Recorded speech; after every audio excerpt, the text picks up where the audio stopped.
দিয়ে শোনেন, ইল্লা মান তাব, ও চোরের দলেরা, ও জানাখোররা, ও নেশাগ্রস্তরা, ও অত্যাচারীরা, ও জালেমরা, ও ইসলাম বিদ্বেষীরা, ও আল্লাহ দ্রোহিতারা, ও আল্লাহ দ্রোহীরা, ইল্লা মান তাব, সুযোগ সুযোগ, মহা সুযোগ, অফার অফার, বিশাল অফার।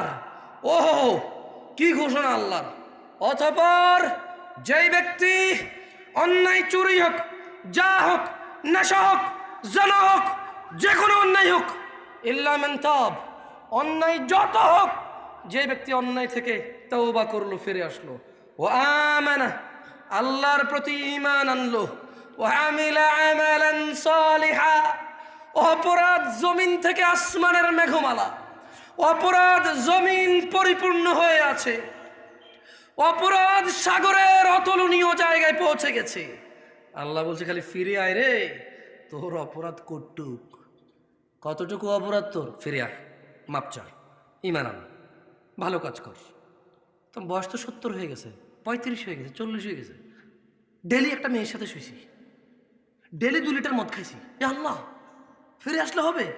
আল্লাহ বলছে, আরে শোন, যদি তুই ফিরে আসস, ঈমান আনস, ভালো কাজ করস, এগুলো তোর গুনাহ পৃথিবী সমান, ফাউলাইকা ইউবাদদিল, আল্লাহ তোর গুনাহ এগুলাকে মাপ তো করবে, সব গুনাহকে ইউবাদদিলুল্লাহ সাইয়্যাতিহিম হাসানাত, তোর সব গুনাহকে, তোর নেকি নেই, তুই বয়স কম, মরে যাবে কিছুদিন পরে, বা তুই জানিস না 20 বছর বয়সে মরতে পারিস, তোর তো আমল নাই, তো তোর সব গুনাহকে আমি আল্লাহ নেকিতে পরিবর্তন করে তোর নেকির পাল্লা দিয়ে দেবো। ওয়াল্লাহ, এটা কোনো হাদিস না যে আপনি জাল বলবেন, এটা কোনো হাদিস না আপনি দঈফ বলবেন, এটা কোনো হাদিস না আপনি তর্ক বিতর্কে লেগে যাবেন, এটা সূরা কোরআনের আয়াত, একেবারে আমি ব্যাখ্যাও করি নাই।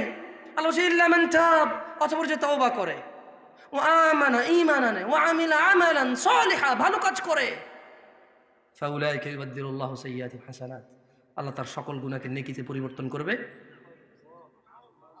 এবার এই অফার আপনি নেবেন কিনা এটা আপনার ব্যাপার। তবে এই অফার পেতে হলে কি করতে হয়? প্রশ্ন, তওবা কেমনে করে? প্রশ্ন, তওবা কেমনে করে? গুনাহ কেমনে নেকিতে পরিবর্তন করব? শুধু মাপ না, এটি নেকি হয়ে যাবে।